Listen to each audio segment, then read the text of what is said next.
Vamos lá, então? Olha só. Efeito abstrato, todas as normas produzem, né? Como a gente viu, e impedem que o poder público atue contrário ao seu texto, porque a Constituição tem supremacia e ela dita as regras, né, do jogo para executivo, legislativo e judiciário. Agora, no que diz respeito a todos os efeitos que ela poderia produzir, aí a gente vai ter algumas limitações, a gente vai ter sim algumas diferenças, tá certo? E aí, no que diz respeito ao efeito concreto, são os dois efeitos que a gente pode conversar aqui para você ficar com a situação bem clara na sua cabeça, tá? No que diz respeito ao efeito concreto, como eu te falei, né, o andar da liberdade de locomoção, o agir, aquela coisa que realmente muda a sua vida, que você consegue vivenciar o direito, que você fala, tá aqui o meu direito, né? No caso concreto, ou, portanto, efeito concreto, esse efeito concreto, as normas constitucionais, elas já vão ser aí diferenciadas. Por quê? Porque algumas delas não precisam de mais nada. O próprio texto já garante a sua produção de efeito concreto. Ou seja, a produção de efeito concreto é direto, tá? É imediato. O texto constitucional já me garante isso daqui. Como a minha liberdade de locomoção, como eu estou falando para vocês, em tempo de paz no território nacional. Mas, em outras situações, nós vamos ter efeitos que são indiretos, mediatos. Por quê? Porque esse efeito concreto, quem vai produzir é uma lei e não o texto constitucional. Por isso, um efeito indireto, mediato, porque precisa de um mediador, que é a lei, para garantir essa concretização do direito, como é o caso da entrada, permanência e saída de bens do território nacional. A lei é que vai me dizer como é que faz. O texto constitucional em si, ele não garante permanência, entrada e saída de bens. A lei é que me diz como que aquilo ali vai ser, de alguma forma, feita, né? Então, eu tenho aí, pessoal, normas que, de alguma forma, me permitem o exercício imediato, só com o texto constitucional, e normas que vão me exigir uma complementação daquele texto constitucional, tá certo? Quando a norma por si só basta, eu digo que o meu direito, que o meu efeito concreto, ele é produzido diretamente pelo texto constitucional. Ele é produzido imediatamente pelo texto constitucional. Quando a minha norma constitucional não basta, eu tenho que ter algo a mais, eu vou dizer que esse meu efeito concreto, ele vai ser produzido de forma indireta, de forma imediata, através de uma lei. Essa, pessoal, é a definição de uma norma que produz todos os seus efeitos, abstrato e concreto, portanto, ela está numa situação de plenitude, ela é completa, norma de eficácia plena, tá? E aquela norma que tem uma limitação na produção de seus efeitos. Ela produz um, mas ela não produz todos, portanto, ela é limitada. Ela está com uma limitação, é a norma de eficácia limitada. Essa é a classificação de José Afonso da Silva, plena e limitada. Norma de eficácia direta, norma de eficácia indireta é a classificação de Zagrebelsky. Pessoal de receita, pessoal de polícia, pessoal aí, auditor fiscal do trabalho, esse pessoal de nível mais aprofundado, anote o nome desse senhor, tá? Zagrebelsky. É do jeito que está escrito, só que é com K no final. Porque essas eficácias, essa classificação é a classificação que ele usa. Ele só vai falar em norma de eficácia direta e indireta. Sênia, mas tem uma terceira, não tem? Tem uma terceira, mas não tem nada a ver com isso daqui. Não tem nada a ver com essa análise. Classificar é analisar diante de um mesmo foco, tá? Eu classifico frutas de acordo com tamanho, de acordo com cor, de acordo com textura, tá? Classificar normas de acordo com a aplicabilidade é dizer se produz todos os efeitos ou não produz todos os efeitos. E aqui eu só tenho essas duas, plena e limitada, no que diz respeito à produção de todos os efeitos ou não, ou nem de todos os seus efeitos. Essa terceira classificação que você conhece como norma de eficácia contida, tá? Ela é uma classificação que é apenas de José Afonso da Silva. E a Maria Helena Diniz também usa essa daqui. Ela usa, em vez de contida, ela usa restringível. É o termo que ela usa e que o STF adota, tá? A norma de eficácia contida ou restringível, ela não analisa a norma constitucional na possibilidade, na aplicabilidade de seus efeitos. Por que, Sênia, que ela não analisa? Porque assim, ó, uma norma de eficácia contida ou restringível, ela é uma norma de eficácia plena. Por quê? Porque o texto constitucional produz efeito direto e imediato. Como assim, Sênia? O próprio texto constitucional, aquela minha liberdade de ofício e profissão, que a gente falou, é livre qualquer ofício, trabalho ou profissão. Texto constitucional basta para você estar livre para exercer qualquer trabalho, ofício ou profissão. Vírgula, atendidos os requisitos das condições, os requisitos legais, aquela partezinha final, eu estou diminuindo essa liberdade. Essa partezinha final, eu estou dizendo como que essa liberdade vai ser diminuída. Ou seja, eu tenho uma situação aqui de restrição de uma liberdade. Entenderam? Nesse caso, a minha norma, ela, enquanto não for restringida, ela é norma de eficácia plena. Quando ela for restringida, é que ela vai ser restringida, contida. Enquanto ela não tiver sofrido essa diminuição na sua produção de efeito concreto, ela continua norma de eficácia plena, tá? Por isso que a grande maioria dos classificadores, das classificações, apenas duas, mediato, imediato, direto, indireto, tá? Plena, limitada, não usa essa classificação final de contida, porque a contida já é uma outra análise, é quanto à possibilidade de restrição de efeitos. Ela é contida ou não contida, entendeu? Ela é restringível ou não restringível, mas aí você precisa entender. A grande, digamos assim, confusão que os alunos fazem é em relação ao uso da lei, tá? Olha só, nas duas situações, da limitada e da contida, a lei ela é usada, nas duas situações. Na limitada, a lei é usada para permitir a produção de efeitos.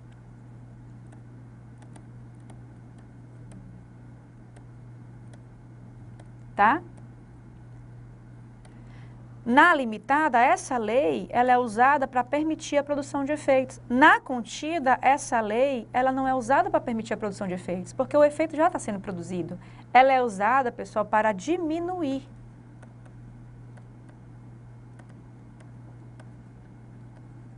a produção de efeitos. Para restringir, né?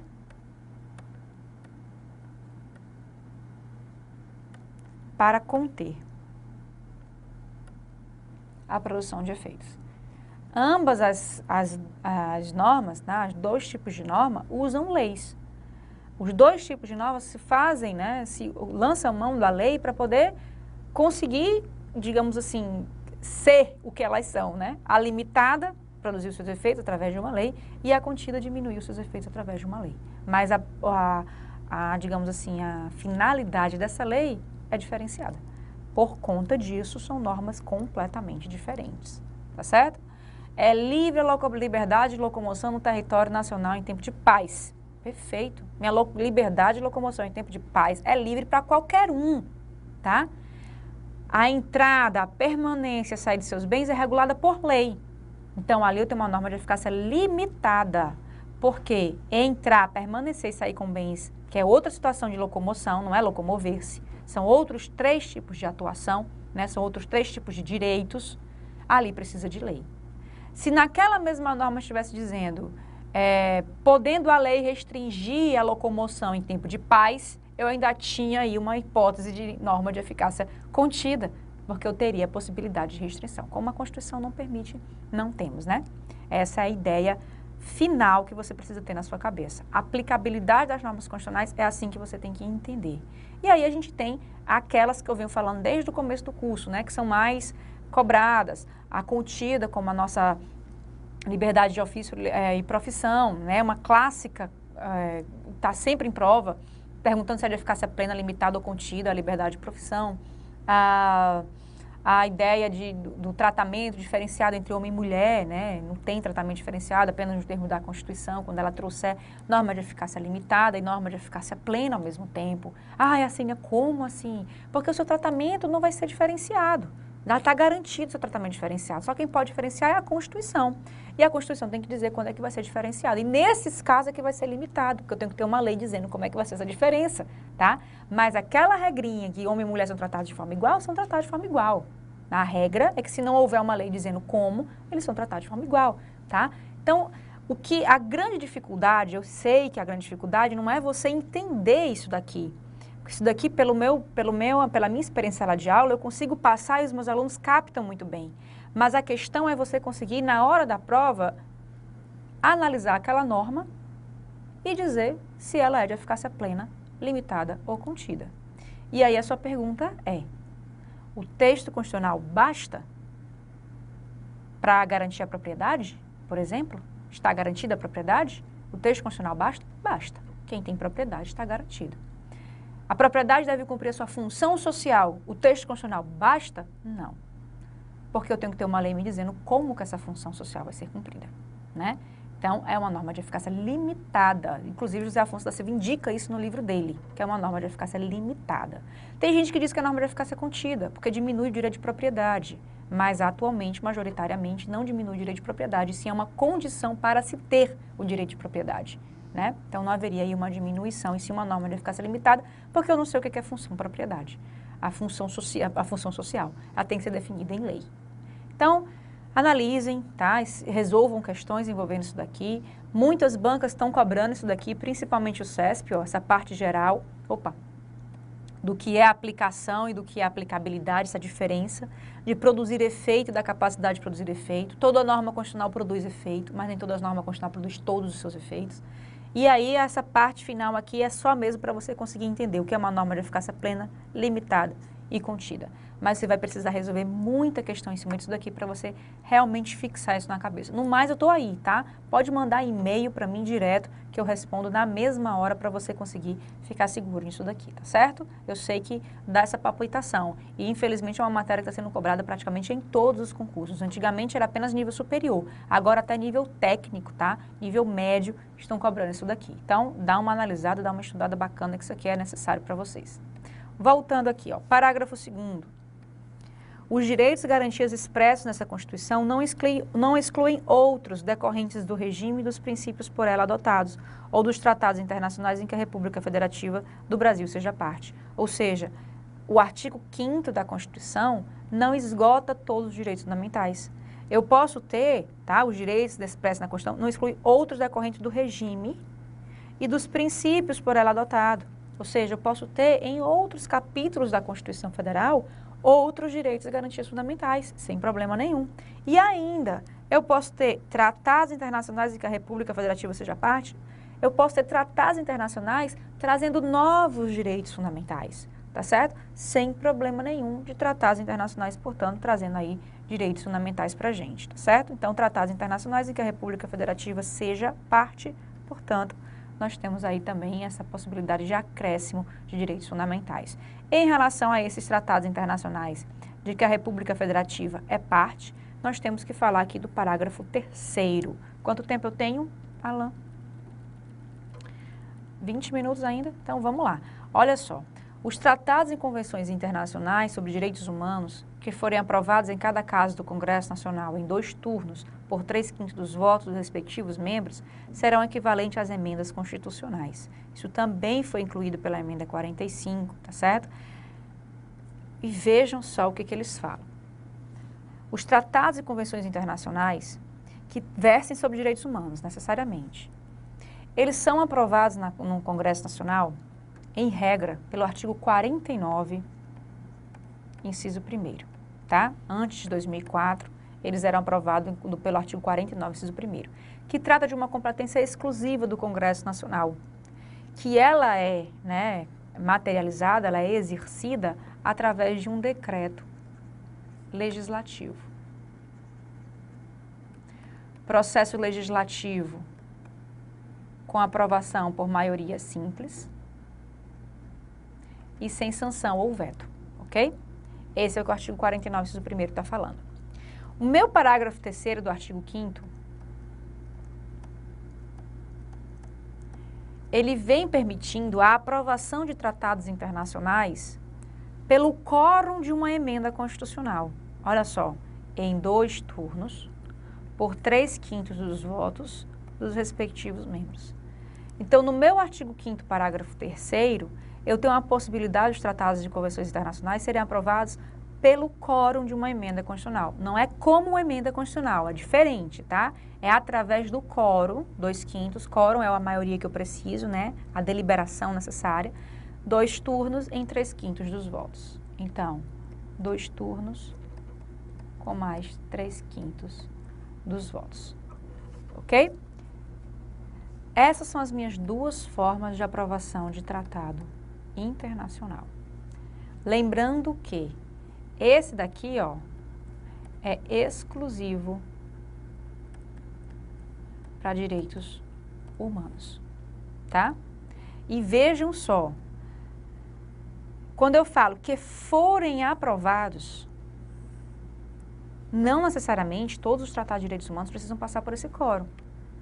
Pode vir, há quem diga, né, que eu possa buscar um outro processo legislativo, como esse processo legislativo do decreto legislativo. Isso é uma observação, tá certo?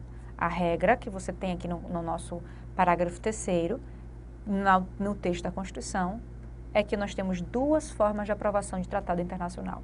Uma por decreto legislativo e a outra, tá, com o quórum de emenda constitucional. Isso ficou claro? Muito bem, vamos esquematizar isso aqui na tua cabeça, tá? Olha só.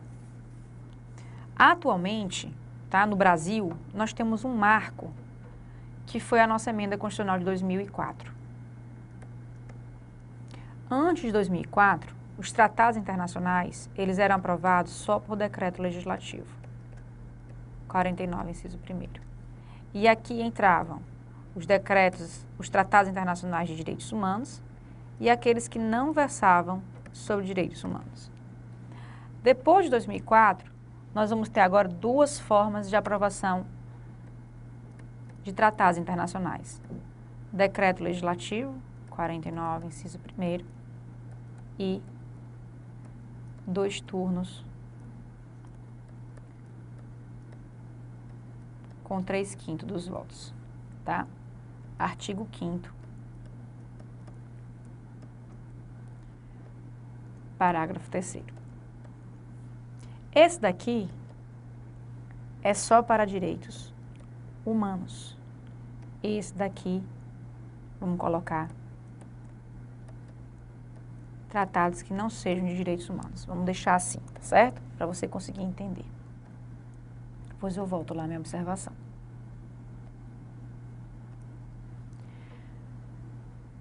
O que aconteceu com o STF, tá?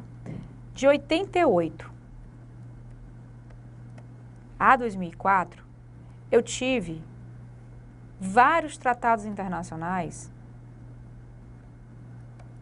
recepcionados pelo Brasil.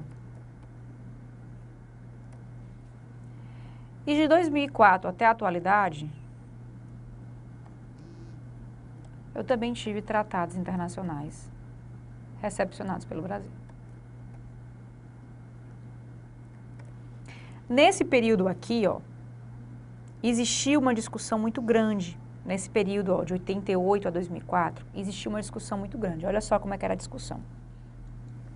O pessoal que estuda o direito internacional discutia muito com o STF no sentido de que eu fazia um tratado internacional que é um compromisso de soberania do Estado brasileiro, onde o presidente da República vai lá fora, diz que vai cumprir aquele que quer cumprir, né, se posiciona a favor daquela situação, que quer cumprir aquele compromisso, traz o tratado internacional aqui para o Brasil. O Congresso Nacional concorda com aquele compromisso de soberania, aprova o tratado internacional e esse tratado internacional é recepcionado pelo Brasil e passa a valer. Beleza. O tratado está ali vigente.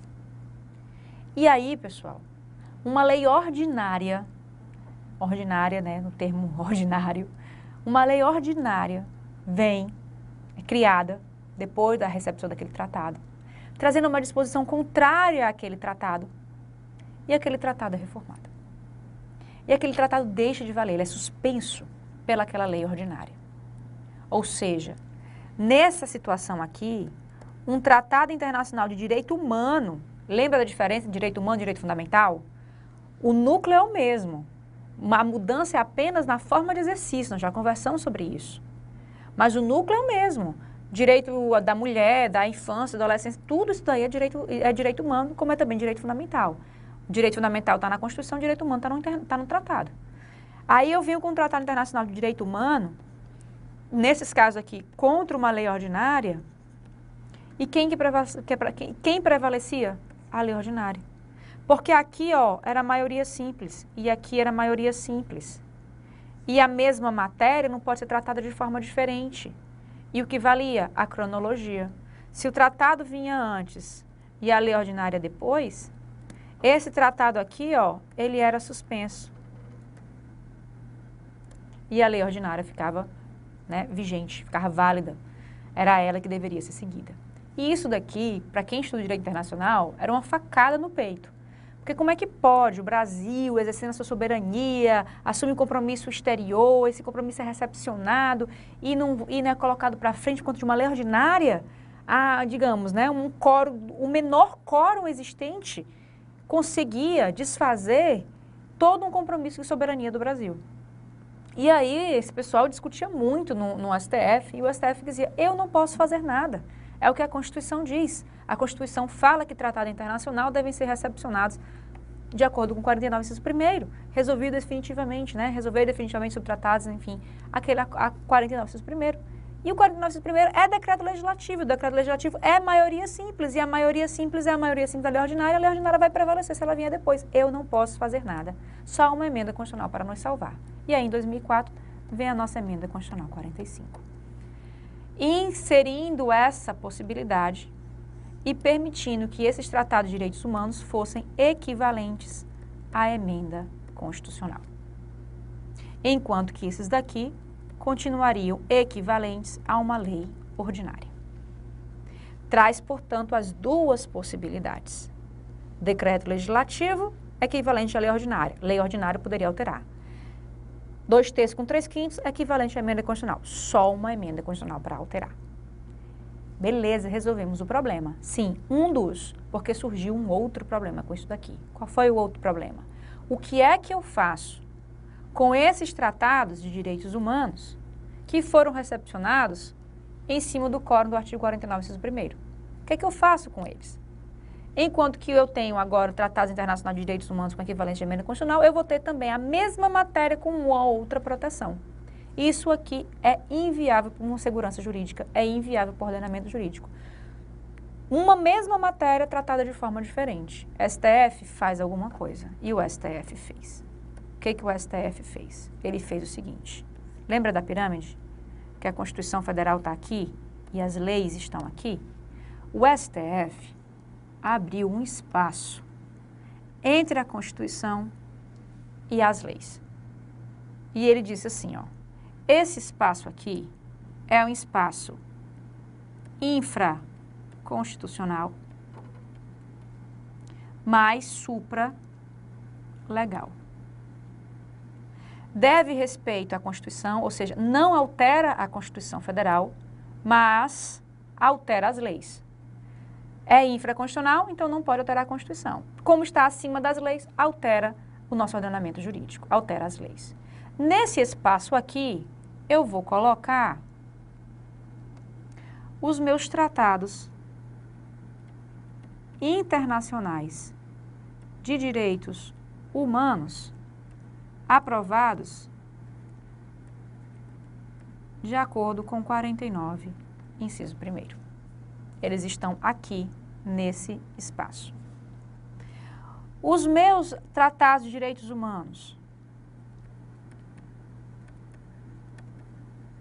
equivalentes à emenda constitucional, eles entram aqui, no texto da Constituição Federal.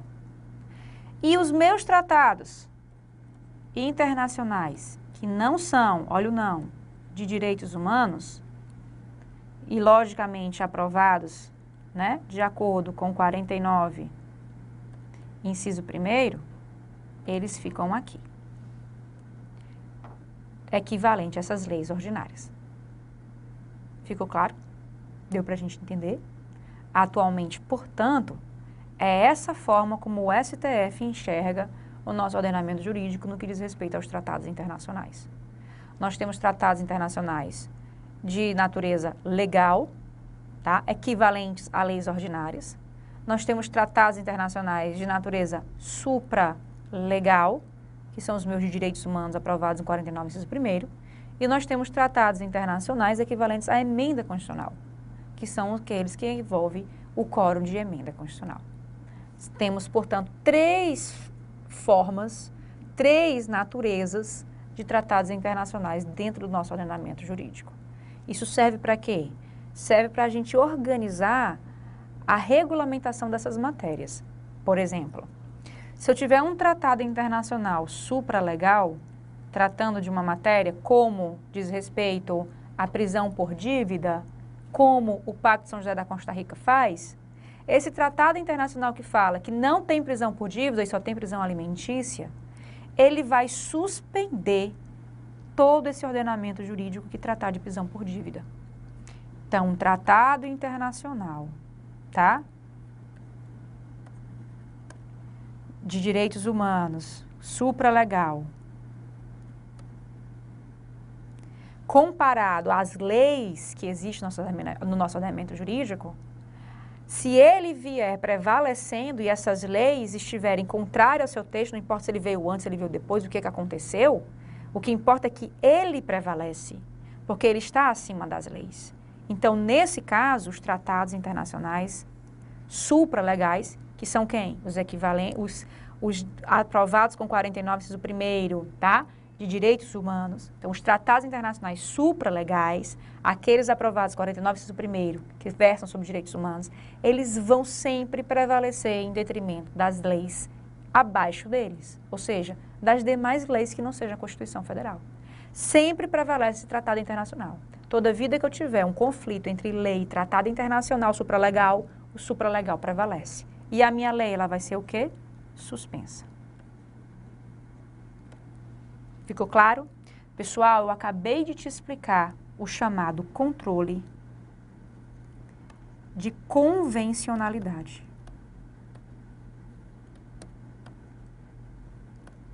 Lembra do controle de constitucionalidade, onde eu pego a Constituição Federal e comparo com as leis? E aí eu vou controlar a constitucionalidade dessas leis comparando com a Constituição Federal? É a mesma coisa aqui. Eu vou comparar se essa lei ela é válida de acordo com uma convenção internacional adotada pelo Estado brasileiro, que é um tratado internacional. Eu vou fazer um controle de convencionalidade. Eu vou ver se essas leis estão de acordo com os tratados supralegais. Controle de convencionalidade. Ficou claro? Tá tranquilo? Muito bem. Outra coisa que a gente tem que falar em relação a isso daqui é o que significa, qual é a consequência dessa situação atualmente para o Brasil. As nossas normas constitucionais, elas estão dentro da Constituição Federal, mas os tratados internacionais de direitos humanos aprovados com 3/5 votos em 2 turnos, eles são equivalentes a emendas constitucionais, são equivalentes a normas constitucionais. Então, o que é que isso significa? Significa que hoje nós não temos as nossas normas constitucionais apenas na Constituição Federal. As nossas normas constitucionais podem estar também em tratados internacionais. E essa junção de Constituição Federal e tratados internacionais com normas constitucionais, o STF chama de bloco de constitucionalidade. Bloco constitucional, bota assim, ok? Esse é o nosso bloco constitucional. Só isso, Alciane, que eu preciso saber? Não. Isso daqui vai interferir no teu conceito. Olha só, na tua classificação da nossa Constituição. Se ela é escrita ou se ela não é escrita. Porque uma Constituição escrita é aquela que reúne em um único diploma todas as suas normas constitucionais. E uma Constituição não escrita é aquela que reúne em vários diplomas, escritos ou não, as normas constitucionais. Atualmente, a doutrina ainda é majoritária dizendo que a nossa Constituição é escrita, porque ela adota em um único diploma. Mas nós já temos pessoas defendendo e questão de prova cobrando que a nossa Constituição ela está passando por uma transição. Ela vai se tornar uma Constituição não escrita, a partir do momento que o primeiro tratado internacional for incorporado como equivalente à emenda constitucional. Te liga, tá? Aqui eu estou aprofundando. O pessoal que não precisa aprofundar, você precisa ficar até o momento onde a gente define status de natureza supralegal, status constitucional e status de lei ordinária. O pessoal, mais para frente, você tem que ir adiante. Você tem que entender controle de convencionalidade, bloco de constitucionalidade e a situação da nossa Constituição, se escrita ou não escrita. Fechamos? Acabamos, tá? Falamos sobre tratados, falamos sobre essa parte aqui de recepção importantíssima para a tua prova, tá certo? Até já!